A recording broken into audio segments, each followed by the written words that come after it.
अस्सलाम वालेकुम, welcome back to my YouTube channel. आज जो है वो हम लोग चैप्टर 5 को ही कंटिन्यू करेंगे। लास्ट 2 वीडियोस में जो है वो मैंने अबाउट इंटरवेंशन और अबाउट एक्सपीरियंस के बारे में जो क्रिटिकल अप्रेजर को डिस्कस किया था। आज इस वीडियो में हम लोग डिस्कस करेंगे critical appraisal of evidence about prognosis. Video start करने से पहले मैं सबसे यही रिक्वेस्ट करूँगी, जिन्होंने मेरा चैनल अभी तक सब्सक्राइब नहीं किया वो जाके सब्सक्राइब करें और साथ में दिए हुए बेल आइकन के बटन को प्रेस कर दें ताकि मेरी हर नई आने वाली वीडियो आप तक सबसे पहले पहुंच जाए। तो हम लोग जो है वो इस टॉपिक को स्टार्ट करते हैं, critical appraisal of evidence about prognosis. अब क्रिटिकल अप्रेजल अबाउट प्रोग्नोसिस के लिए जो है वो हमें सबसे पहले जो हम स्टडीज़ लेते हैं, ठीक है, वो हम लोग जो भी इंफॉर्मेशन लेते हैं इस स्टडी के रिलेटेड वो हम लोग लेते हैं कोहार्ट स्टडी से। ठीक है, कोहार्ट स्टडीज़ जो हमारे पास है ये बेस्ट हमें इंफॉर्मेशन देती हैं अबाउट प्रोग्नोसिस के लिए। ठीक है, तो अब दूसरी चीज़, जब भी हम लोग जो है वो क्रिटिकल अप्रेजर करते हैं अबाउट प्रोग्नोसिस का, तो उसके लिए हमें जो है कुछ चीज़ें जो है वो ज़रूरी होती हैं। तो इसके लिए जो है हमें एक क्राइटेरिया बनाना पड़ता है। एक क्राइटेरिया को बनाते हैं और उसकी हेल्प से जो है वो हम लोग पॉपुलेशन को सिलेक्ट करते हैं कि इस पॉपुलेशन पे जो हम लोग प्रोग्नोसिस कर सकते हैं या नहीं कर सकते। तो उसको हम लोग जो है वो इंक्लूजन एक्सक्लूजन क्राइटेरिया कहते हैं। मतलब इंक्लूजन क्राइटेरिया वो होता है कि इस बेस पे ये लोग आ सकते हैं इस स्टडीज़ में, और एक्सक्लूजन क्या है कि उनकी करैक्टरिस्टिक मिल नहीं रही तो वो स्टडीज़ में जो है वो नहीं आ सकते। तो इस तरह से जो है प्रोग्नोसिस के लिए जो हम इंक्लूजन एक्सक्लूजन क्राइटेरिया को फॉलो करते हैं और फिर जो है वो हम लोग स्टडीज़ करते हैं। अब इसमें भी जिस तरह से लास्ट 2 वीडियोज़ में लास्ट 2 टॉपिक्स में डिस्कस किए थे, critical appraisal about effect of intervention और critical appraisal about effect in उसमें एक्सपीरियंस का, तो उनमें जो है वो हम लोगों ने 3 क्वेश्चन डिस्कस किए थे। सेम हम इस वीडियो में भी जो है वो हम लोग 3 क्वेश्चन जो है उसमें डिस्कस करेंगे। फर्स्ट क्वेश्चन ये लोग कहते हैं कि was their representative sampling from a well defined population. क्योंकि हम लोगों ने पहले ही डिस्कस कर लिया कि जो प्रोग्नोसिस है उसमें हम लोग जो इंक्लूजन एक्सक्लूजन क्राइटेरिया देखते हैं, जो इंक्लूजन क्राइटेरिया को फॉलो करते हैं उसको जो इन स्टडीज़ में इंक्लूड करते हैं, जो नहीं करते उनको जो है एक्सक्लूड कर देते हैं। तो सेम दी वो यही कह रहे हैं कि was the representative sampling from a well defined population, कि जो हम लोगों ने सैम्पलिंग ली है, ठीक है, वो क्या हमारे पास जो इंक्लूजन क्राइटेरिया को फॉलो कर रही थी या नहीं कर रही थी। वेल डिफाइंड पॉपुलेशन का मतलब है कि अकॉर्डिंग टू हमारे पास इंक्लूजन एक्सक्लूजन क्राइटेरिया वो हमारे पास फॉलो कर रही थी या नहीं कर रही थी।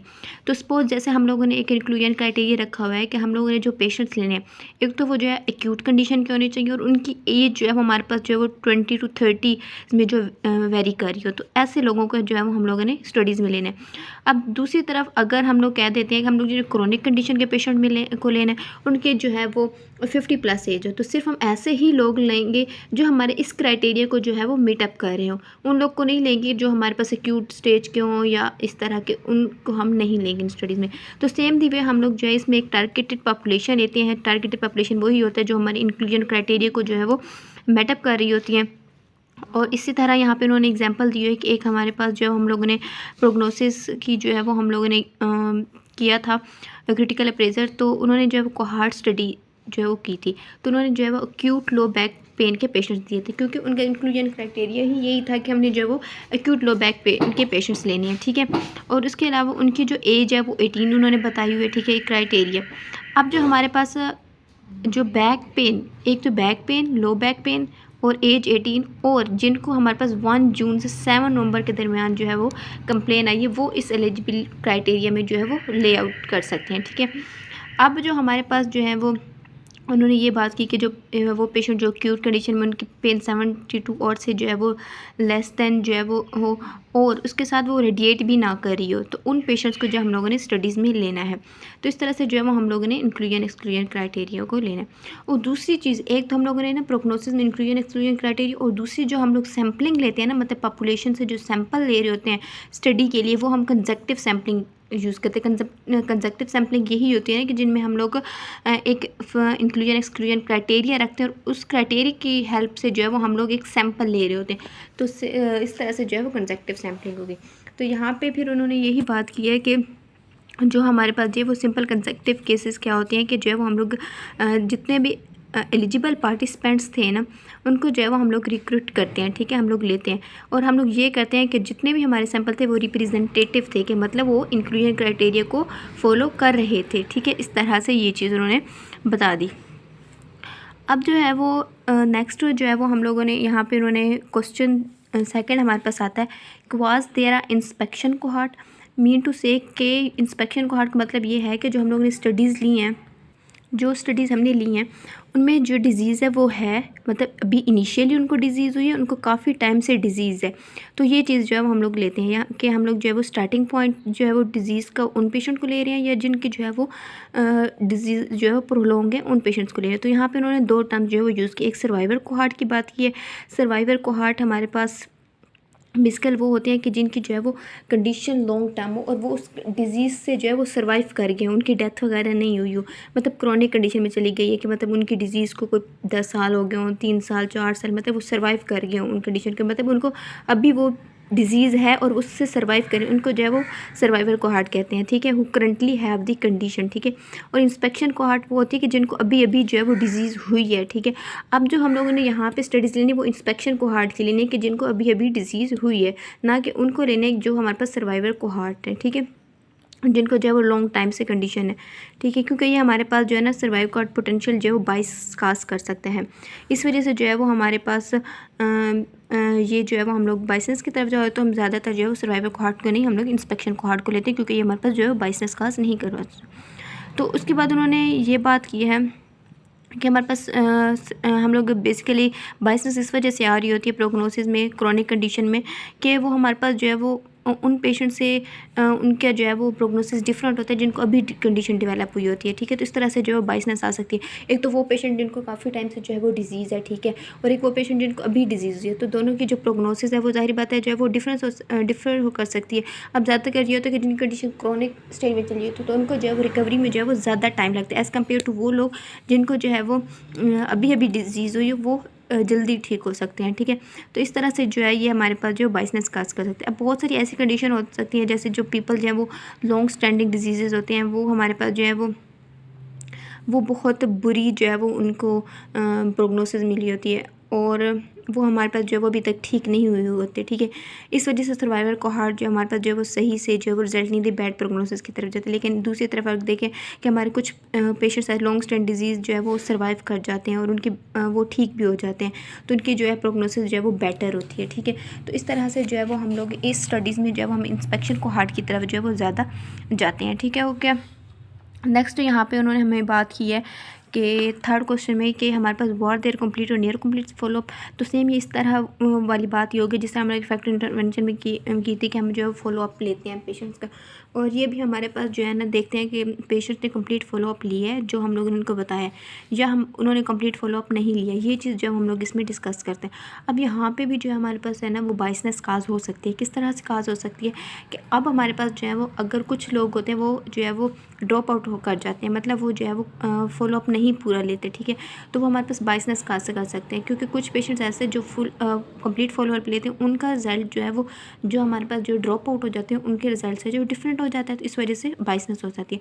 अब वहाँ पे इन्होंने डिस्कस किया कि अगर इनकेस हमारे पास जो है वो 10% ड्रॉप है तो वो हमारे पास एक्सपेक्टेड है। ठीक है, मतलब कोई बाइसनेस वगैरह कोई हमारे पास जो है वो नहीं है, लेकिन अगर हमारे पास 15% जो ड्रॉप आउट हो गया तो हमारे पास जो है वो एक्सेप्ट कर सकते हैं, एक्सेप्शनल केसेस में होता है। लेकिन अगर 15 से ज़्यादा हो गया तो वो हमारे पास जो है वो सीरियस बाइसनेस जो है वो काज कर सकता है, तो इस वजह से जो है ये हमारे पास बाइसनेस कर सकते हैं। अब वो एक चीज़ यहाँ पे उन्होंने डिस्कस किया है कि हमारे पास जो है ना वो जो लॉस टू फॉलो अप है क्रिटिकल ट्रायल्स और कोहॉर्ट स्टडीज़ में वो आइडेंटिफाई करना इजी हो जाता है as compare to retrospective studies में। ठीक है, तो वो कहते हैं इसी वजह से, क्योंकि वहाँ पे जो है ना वो क्योंकि रिट्रो में क्या होता है कि हमें पीछे की तरफ जाना पड़ता है। ठीक है, हम लोग मतलब हमें आउटकम्स हमें पता होते हैं और हमें रिस्क फैक्टर्स को तलाश करना पड़ता है, और प्रोस्पेक्टिव में तो क्या होता है हमें रिस्क फैक्टर पता है और हमें आउटकम्स की तरफ जाना पड़ता है। तो इस वजह से जो है वो रिट्रोस्पेक्टिव में क्या होता है कि फॉलोअप हो जाता है, लॉस्ट फॉलोअप बहुत ज़्यादा हो जाता है, और इस तरह से फिर जो है वो हम लोग हमारे पास सारा डाटा वगैरह नहीं होता,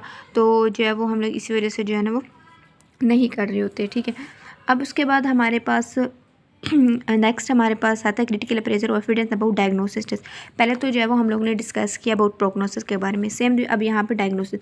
अब जैसे हमने जो है प्रोग्नोसिस में पढ़ा है कि जो हम जितनी भी हम लोग जो है वो स्टडीज़ कर रहे हो प्रोग्नोसिस, वो उसके जो है वो हम लोग क्रिटिकल अप्रेजर जो है वो कोहार्ट स्टडीज़ में इससे ले सकते हैं। लेकिन डायग्नोसिस टेस्ट में ये होता है कि हम लोग जिसका क्रिटिकल अप्रेजर है वो हम क्रॉस सेक्शनल स्टडीज़ के थ्रू जो है वो हम लोग कर सकते हैं। क्रॉस सेक्शनल स्टडीज़ के थ्रू जो है वो हम लोग इसका क्रिटिकल अप्रेजर कर सकते हैं। जैसे लास्ट उसमें भी हम लोगों ने 3 क्वेश्चंस का जो है वो आंसर किया कि किस तरह से जो है वो हम लोगों ने क्रिटिकल अप्रेजर लेना सेम दी, इसमें भी जो है वो हम लोग वही डिस्कस करेंगे। तो पहला क्वेश्चन इसमें what there comparison with an adequate reference standard.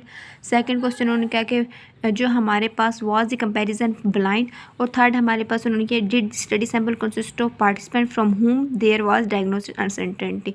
तो ये 3 चीज़ें बेसिकली जो है वो हम लोग डिस्कस करेंगे यहाँ पे।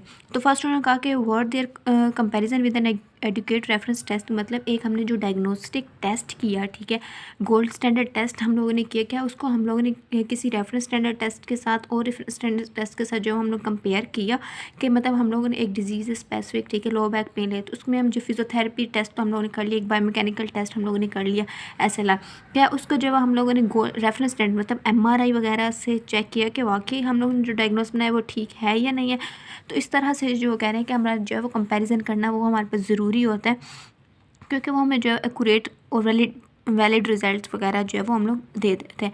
अगर हमारे पास वो कह रहे हैं कि उन्होंने यहाँ पे बताया कि हम लोग रेफरेंस स्टैंडर्ड की एग्जांपल दी है कि ये हमारे पास जो है वो अपेरेंट फेस वैलिडिटी के बारे में जो है वो बता रहे होते हैं, अर्थोस्कोपिक जो है कन्फर्मेशन बताते हैं कि अगर हम ये कहते हैं कि अगर हम लोग जो रेफरेंस टेस्ट करते हैं ना, ठीक है, तो वो हमें बताता है कि जो हमने ओपन सर्जरी जो है वो करनी है complete tear of interior cruciate ligament के लिए, ये नहीं करते, तो वो ये हमारे पास जो है वो हम बिलीव कर सकते हैं, ठीक है, कि डायग्नोसिस टेस्ट जो है वो हम लोग अगर हम लोगों ने डायग्नोसिस टेस्ट कर लिया, ठीक है, कि कंप्लीट टीयर के लिए जो है वो हम लोग ये सर्जरी कर सकते हैं, तो उसके लिए जो है हम लोग डाउटफुल नहीं होंगे एज़ कम्पेयर टू कि अगर हम लोग जो है वो टेस्ट ही नहीं करते और हम लोग जो है वो प्रोसीजर कर देते हैं, तो वो हमारे पास जो एम्बिगियसली जो है वो उसकी तरफ जा सकता है। तो उन्होंने यही बात की है कि जो हम लोग ने कि that has apparent face validity is open surgery और arthroscopic confirmation of complete tear of anterior cruciate ligament, कि वो कंप्लीट कन्फर्मेशन दे रहा है कि हमारे पास जो है वो हम लोग इंटीरियर क्रूशिएट लिगामेंट टीयर के लिए जो है हम लोग ये अर्थोस्कोपिक कन्फर्मेशन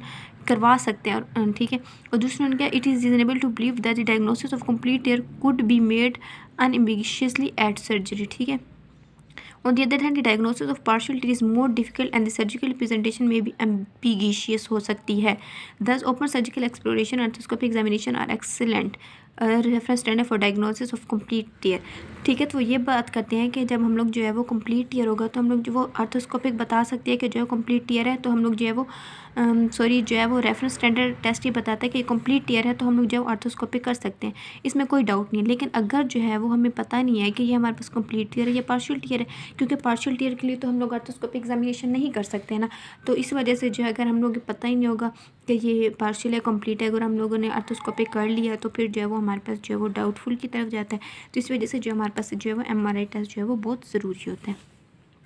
इस तरह से उन्होंने बात की कि वाज द कंपैरिजन ब्लाइंड, के मतलब कि हमारे पास जो असेसर है, ठीक है, उसने जो हमारे पास डायग्नोस्टिक टेस्ट जो किया और जो हमारे पास रेफरेंस स्टैंडर्ड टेस्ट किया था, मतलब रेफरेंस स्टैंडर्ड टेस्ट और जो हमारे पास गोल्ड स्टैंडर्ड टेस्ट था, उससे जो है वो ब्लाइंड था, उसको पता था दोनों के रिज़ल्ट का या नहीं पता था। तो यहाँ पे वो ये बात करते हैं कि जो हमारे पास कंपैरिजन था वो ब्लाइंड है या नहीं है, मतलब असेसर ब्लाइंड है या नहीं है। तो बेसिकली इसमें जो है असेसर का ब्लाइंड होना इसलिए ज़रूरी है क्योंकि जो है ना वो उसने एक हमारे पास जो है ना असेसर है, उसने जो है डायग्नोस्टिक टेस्ट जो है ना कहा है कि करना है, ठीक है। लेकिन ये क्या है कि उसको जो है उसने पहला टेस्ट जो है ना वो मतलब कह रहे कि बायोमैकेनिकल का सिर्फ गोल्ड स्टैंडर्ड टेस्ट उसने किया, उसके रिजल्ट का उसको पता है। अब उसने जो है वो हमारे पास जो है वो रेफरेंस स्टैंडर्ड टेस्ट जो है वो कह दिया कि करवाना है।